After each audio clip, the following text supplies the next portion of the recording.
Hello, welcome everyone to Mission Bio's virtual event. We're really happy that you could join us today.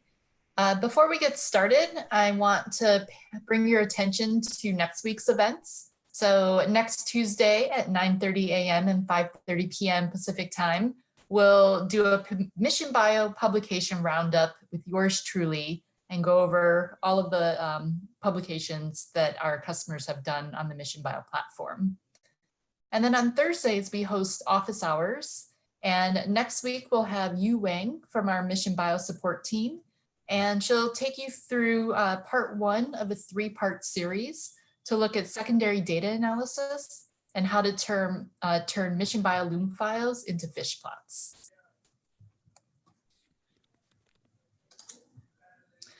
Just quick reminder, we are currently recording the session and streaming live on YouTube. And we love to hear your questions. And so if you have any during the talk, please put them in the Q&A or in the chat box in Zoom, and we'll definitely get to them and ask them live during the talk. And without further ado, I'd like to introduce William Oldham. He's the Director of Manufacturing at Mission Bio, and Christine Sherp, Senior Manager of Quality and Operations. To both of you, thank you so much for joining us today. And we just want to get your general sense. How are you doing? How's Mission Bio doing? What is Mission Bio up to? Mission Bio is continuing to advance the cancer research during these difficult times. We made the decision to shelter in place, and we shifted the business into developing new and interesting software, AI platforms, and we're all staying quite busy at working from home. Great. And Christine, how are you doing? I'm doing great, thank you. Yeah, same for our team, for my team. We shifted from being in the lab and doing active lab work to really going back and doing planning and looking at our data sets and really going into a deep dive of data, which is fantastic. So it's a really awesome result, very wise use of our time at home to get a deeper understanding of our existing data sets. So it was great to have that opportunity to be at home. Great. Well, I know us in marketing, we're also busy conducting these webinars from home. So really happy that you can join us today. So I think a lot of people are interested in what it was like kind of to shut down the lab. Did you have advance notice? Yeah, Will, could you take us through that process? We had already sent some of the non-lab personnel home at that point, and so it was mostly the operations staff. We got notice that there was going to be a shelter-in-place order given, and we quickly convened a meeting where the executive team communicated that Mission Bio is safety and employee safety first, and made the decision to shut down operations. And we shut it down in under a day. We quickly prioritized equipment such as sequencers, incubators, turned off gas lines, anything that needed to be shut down for the long haul. At that point, we didn't know how long we were going to be at home, and it was a unique experience.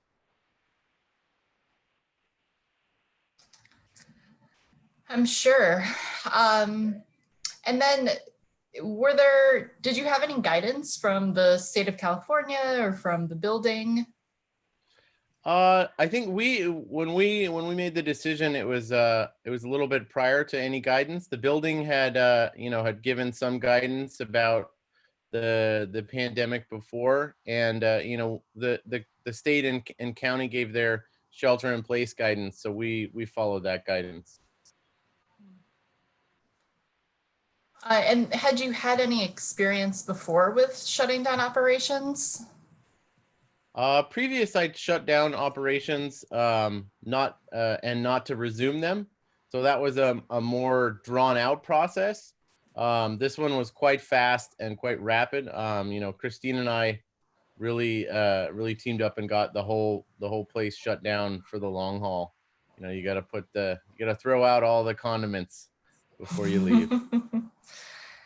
Yeah, what a surreal experience. But I know we're really appreciative to have both of you with your experience and being able to get this done quickly for Mission Bio.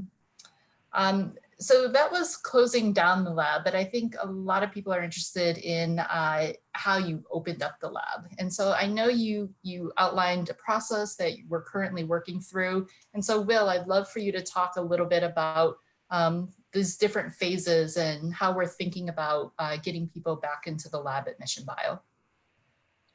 So we're taking a three-phased approach. We're all at home, so the phase one is planning and preparation. This is really a new normal we're living in right now. So there's lots of preparation we have to do that you wouldn't have to do before. For example, like PPE considerations in the office. You have to prepare all of the SOPs for what we're going to do now. How does one enter the facility now? You used to be able to just walk in the front door. Now there's a possibility of temperature screening at the front door. So all of these plans need to be put in place, and that's what we're calling phase one. So at the completion of that phase one, the planning and SOP phase, we're readying the space and people. So we have a very small team that can go on site individually and ready the site, turn back on gas, receive some dry ice to get the facilities ready so that when people do show up, it's ready to go. One of the worst things, you don't want to bring in people and get them there and ready to go and then not have the site ready to go. And then also it's readying the people, training them in the new way of doing business in the lab. Today we were talking about one-way aisles in the lab, and I never would have thought that we'd be doing that. So the center aisle is southbound only. So it's really preparing the people in the space in phase two. It's like our grocery stores. Yeah. Wow. All right. Well, let's dive a little deeper into each of these phases. Christine, would you mind talking about phase one and what that entails? Yeah, so one of the things we were thinking about is there any possibility to test our employees before they come back, right? I mean, this is one of the thoughts everybody has. Am I a carrier? Am I a symptom-free carrier? How can we find that out somehow?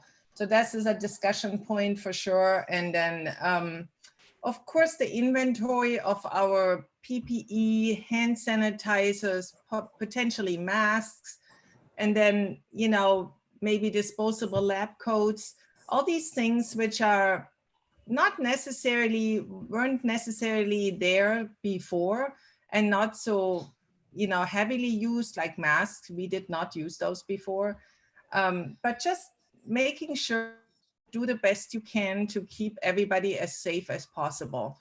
And just really writing down that list and ordering the materials and having them in-house and finding suppliers who can get you those is already a pretty solid task.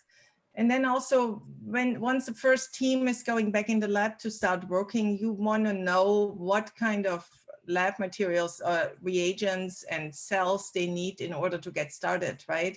You don't want them to sit there and order their materials. So you want to have them ready to go So the preparation of that project management, what is priority, which projects are coming first, which team is going first, that's a big amount of work, and that's a solid amount of work from a team done while we were at home, and it's still undergoing. And then, of course, an enormous amount of SOPs and documentation because life is different now, right? It's not the same. You're not walking in the same way. You're not coming in whenever you want. There will be a starting time in the day, so everybody comes at the same time. So there will be new rules, new regulations, and I mean, maybe the lab personnel is a little bit more used to a structured PPE process. The people who are working in the office certainly are not used to any of that. So really teaching everybody how to wipe down their desks, how to wear a mask potentially, how far to sit away from each other, what is allowed, what is not allowed. These are all topics which are really in depth discussed and then really were decisions made upon. We have a check-in system for every personnel on site, so we know who is on site. They will not be able to come whenever they want. There will be a master schedule, so you have to be allowed to be on site. So life will be different. And of course, besides thinking about it and writing it down, you also need to make sure everybody is trained in depth, because by just one time reading, it doesn't come natural to follow all these instructions. So yeah, a lot of work went into that part. Wow.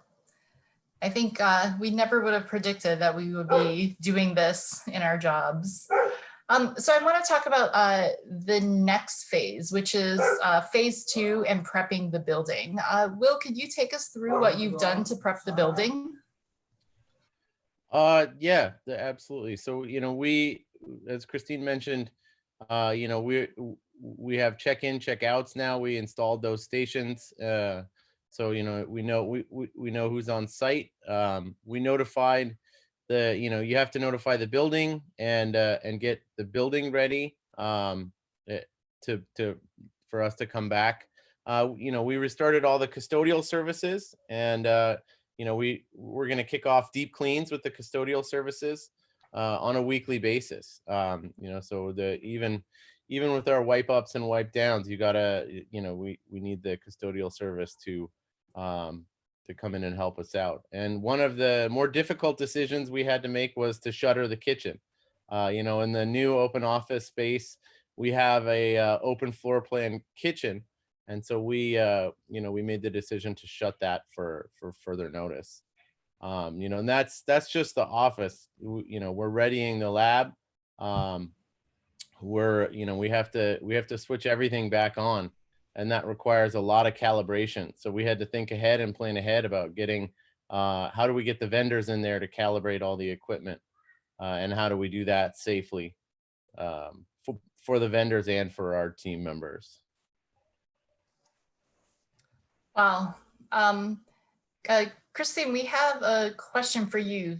Someone was interested. Are you using any apps in order to keep track of when people come in and out of the building? We do have a sign-in sheet, right? That's what we use right now. I think Will is thinking about different kind of apps. If we use some for scheduling, I'm not sure what the final decision is on that.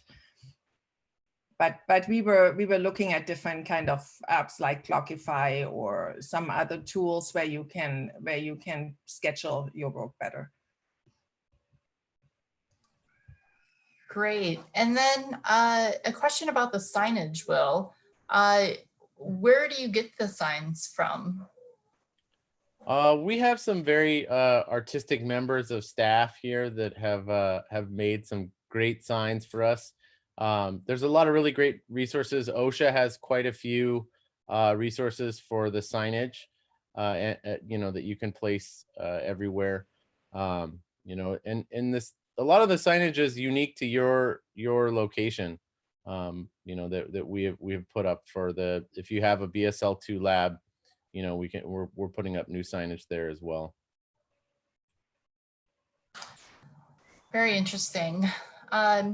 So then part of phase 2, you thought about readying the building. What about readying the people? Can you talk about that a little bit more? It's really a lot of training. Most of our lab staff has been trained in BSL2, but this is almost a higher level. So we're retraining everyone at near BSL2 plus or BSL3 levels. We're also assigning a maximum capacity to the lab. We have a square footage of the lab, and we want everyone to be able to be 6 feet apart.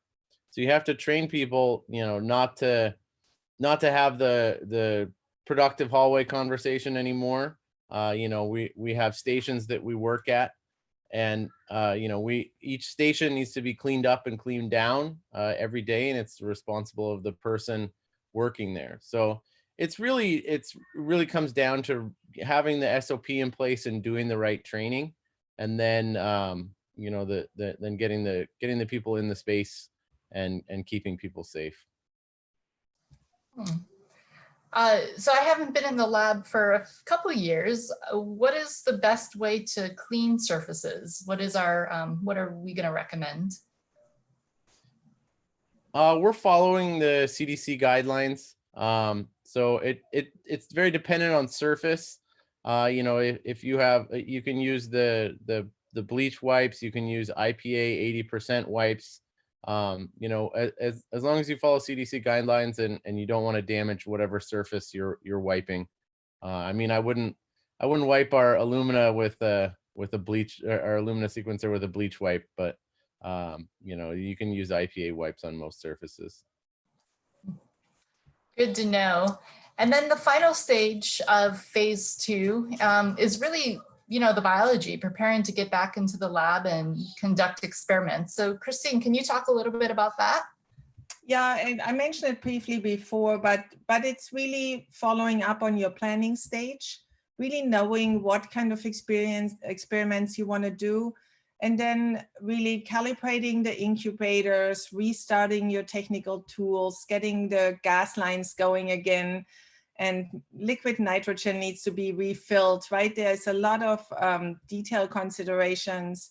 Maybe cell lines need to be reordered and restarted to grow. So that's preparation, which happens before actually the scientists come in. So our lab manager is already working on those topics, that when we come in and we have our planned set of experiments, that we are really ready to go. We have everything calibrated, everything is turned on, everything is ordered and in-house, what you need for your experiments, and you are not wasting your time in the lab, because you will not have indefinite time for certain things, right? We are working in smaller groups, depending on project priority, and then other teams will come in at a different time on doing their work. So it needs to be planned out really well. And I think that's something what we are not 100% used to go down to that detail, right? To really don't have any, be efficient, don't have any wasted time, use the time wisely you have in the lab. Yes, try to plan experiments that create lots of data and bioinformatics so that you can be at home analyzing it. Yeah. Well, we certainly create big data sets with Mission Bio. All right. Well, with that, I really would like to thank Christine and Will for joining us and giving us a little insight into what Mission Bio is doing during these historic times. We really appreciate you joining us, and from our lab to yours, we hope you're staying safe. Last month there was DNA Day, and to commemorate, we created a t-shirt that talks about social distancing, flattening the curve, alone together. So if you'd like to participate, just join this URL, follow us on social media, and we'll send you a shirt. So again, thank you so much. And with that, we have just a few questions from the attendees, and I would encourage everyone to ask your question in the Q&A box or the chat. So one of the questions is there a square footage recommendation in terms of how many people are allowed in a certain square footage? I'm not aware. I think we're right now we're trying to do maximum operations with minimum people on site would be the goal, while always maintaining 6 foot distance. Our lab somewhere, I think our total site is about 8,000 square feet, and our lab is about half of that.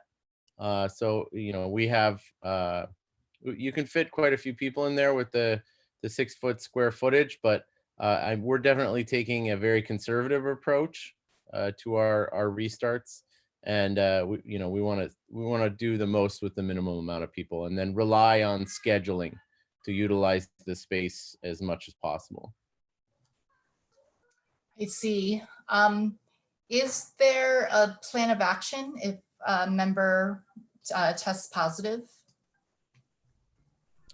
We're working on the plan of action for a member that tests positive. The